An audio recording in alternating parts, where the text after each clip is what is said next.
एवढं मोठं पोटामध्ये पाणी झालं, गड्डा झाला, ते आतडे काढून वरी असं ते सलाईनचं पाणी लावून दिलं.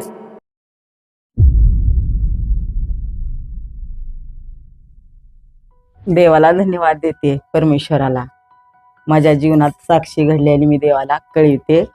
माझं युट्यूबवर सगळ्यांना माझी साक्षी ऐकावा, माझ्या जीवनात काय घडलं काय नाही. असं तर वाटत होतं की आम्हाला हे देव नाही, धर्म नाही, असं काहीच. मी कुण्या देवाची पूजा करीत नव्हते, काही नाही. फक्त देवावर सर्व सोडून दिले. काय देवानं असं चांगलं केलं म्हणून असं वाटत होतं. पण असं एकदा जीवनात माझ्या साक्षी अशी आली की देवाला मी म्हणले, देवा धन्यवाद परमेश्वराला. तर माझी पूजा लहान होती 7वीला. तर ते रोज आमच्या गावाचे शेजारी असे आहेत ते ह्याचे तोंडारचे पास्टर येत होते. ते जाऊन अशा बसायच्या पुरी बसायच्या. आई आणि पास्टर आलीत, मी जाऊ का? मी म्हणले, कोणते पास्टर? पास्टरच लावल्यास, शाळेत जायचं बघ असं म्हणायचं.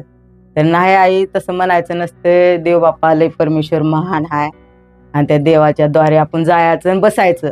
फक्त तू येऊन बस, दुसरं काय बोलायचं नाही, काय नाही. ऐकायचं, गाणे गीत ऐकायचे, वचन ऐकायचं. जे कळल ते तू देवाला धन्यवाद दे तिथं. तर ती आमची मुलगी 7वीला होती. तर तिनं मला घेऊन जायचं प्रयत्नच करायची. मग मी राहू दे, माझ्या बाया चालल्या रानात म्हणायचं, रानात जायचं आणि तूच कर तुझा देव, तू कर मी जायचं. तिने म्हणायची, आई मला देव, मी शाळेत चालू पण मी देवाचं नाव घेऊनच जाणार.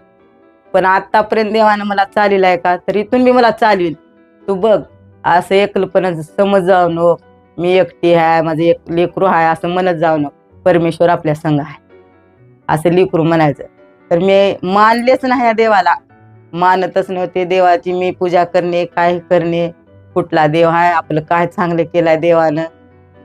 त्या लेकराला माहित नाही, ते तेव्हाच नवरा मरून गेला. तर ह्या लेकरानं काय सांगाव, काय नाही. तर त्या माझ्या लेकराला कळालं तेव्हापासून सर्व गेलं, पण आपला देव आपल्या संग आहे.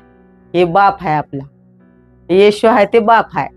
तर या बापानंच आतापर्यंत आपल्याला चालवीत आणले, तर इथून बी चालविला आई. तर तुझ्या लेकीचं सर्व काय ठीक होणार करणारा त्यानं आहे परमेश्वर. तर मग असं झाले, देवामध्ये जात जात जात बसलाली मी. मग देवाचं जरा समजू लागले की मला बी मग खरंच माझ्या देवाजवळ जावा, देवाला बोला असं म्हणत म्हणत मी बसायचं जाऊन. तरी 5 मिनिटं बसायचं, 10 मिनिटं जाऊन बसले की मग अजून चालले की पोरगी ओरडायची. 6वी पासून होती, तर तिला हे देवाची लय आवड, ह्या परमेश्वराची. ते कशी आवड पडली काय ना, तिच्या मनात काय देवानं कार्य केला की मग तिनं आम्हाला सगळ्यालाच तिथं घेऊन गेली. मग तिच्या अंगून आम्ही जाऊन बसलो आलो. साक्षी हे देवाचे गाणे गीत बघ ऐकू लागलो, वचन ऐकू लागलो, समजू लागलं मग आम्हाला थोडं थोडं. मग अशी एकदा झालं, लग्न झालं, सर्व झालं. तिनं 10वी पहिलीपासून नापास झाली नाही, ती पार 13वी पर्यंत तिनं देवाला. मग मला कळल्यावर मी देवाला धन्यवाद द्यायचं, देवा तुझ्या हातात आहे माझ्या लेकराचं जीवन, ह्या लेकराला चालविणारा शिकविणारा तू आहेस. तर तिनं 13वी पर्यंत पासच होता आली.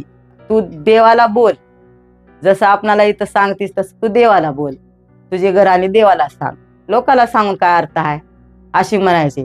मी म्हणले, देवा एवढं लहान वयात आहे तर ह्याला एवढी ज्ञान बुद्धी आल्या, मला कसं बुद्धी येईना आणि मला कसं ज्ञान येईना आले. मग देवाला म्हणल्यावर झालं, सर्व चांगलं झाल्यावर मग एकदा अशी जीवनात त्याच्या संकट मोठं आले की लेकराच्या जीवनात संकट आले की मग आमच्या पूजाच्या सासूला फोन लावली आणि बाई अशाला असं डॉक्टरनं पूजाला कॅन्सर आहे म्हणून सांगितलं. तर मी इथंच होते. तर बाई काही चिंता करायचं नाही, देवावर सोडा. मी बी काय आता येणार नाही, फक्त देव सारणार आहे. मी येऊन का करणार आहे तिथं, देवावर सोडा तुम्ही. मग देवावरच सोडलो. मग इथून मला जायला महिना लागला तिच्याकडे. महिना लागला तर मग डॉक्टरकडं इकडं तिकडं जायला कोण फिरावते, पेशंट फिरा.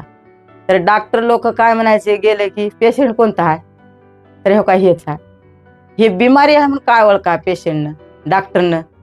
तर पेशंट तर एकदम तरतरी टणटणीत आहे आणि काय बिमारी आहे म्हणून ओळखावं त्याला. तर देवानं असं 1 महिना तिनं दवाखान्यात एकटीच फिरली आणि माझी घरी प्रार्थना चालू. मग सर्व पास्टर लोकायला सगळ्याला सांगितलं, सगळ्याच्या प्रार्थना चालू. देवानं मग आम्हाला तिथे गेल्यावर मग मी बी माझी प्रार्थना रात प्रार्थना चालू. देवा तूच आहेस, आता तारणारा बघणारा तूच आहेस. मारलास मार, वाचविलास वाच. तुझं लेकरू ते 6वी पासून तुझ्या ह्याच्यामध्ये मध्ये होतं, ते तुझी तिला ओळख आहे, तर त्यानं सगळ्याची ओळख करून दिले आम्हाला. तुझी ओळख आम्हाला नव्हती तर ओळख केला आमची. तर त्या लेकराला तू कसा पडू देशील? पडू देणार नाही असा विश्वास माझा होता देवावर. कुठे बी जायची एकटीच. डॉक्टर लोक म्हणायचे रक्त चेक करा, पाणी चेक करा. पोट असं फुगलं तिचं बम, पोटात हरण्या झाला की तरी बी देवानं असा खाली तिला, लोक बिमार झाले की आतरणात पडून राहते. एवढी मोठे मा किती झाले हिला म्हणून कुणी जवळ देखील ना, असं देवानं तिला टणटणीत असं ते बिमार हा म्हणून वाटतच नव्हती. एवढं मोठं पोटामध्ये पाणी झालं, गड्डा झाला, तरी बी देवानं डॉक्टरच ते सोबत, देवच आमचा परमेश्वर तिच्या सोबत. जिथं जाईल तिथं डॉक्टर लोक सगळे रिपोर्ट नॉर्मल. मग असा सण होता कोणता तर संक्रांत, अशीच गेले. मग तिची सासू रडलाली गळ्याला लावून घेऊन. कसं होईल, 2 लेकरं आहेत, आधीच परदेशी अर्देशी आहे. देवा काय होऊ दे नको परमेश्वरा. तिचे देव आवळाली तिने. मी म्हणले कोणतेच देव आवळून काहीच नाही, जे करील ते परमेश्वर करील म्हणले. काय रडायचं नाही पडायचं नाही म्हणले. मग असं बसलो, तिच्या सासूचा मनच लागणं आलं.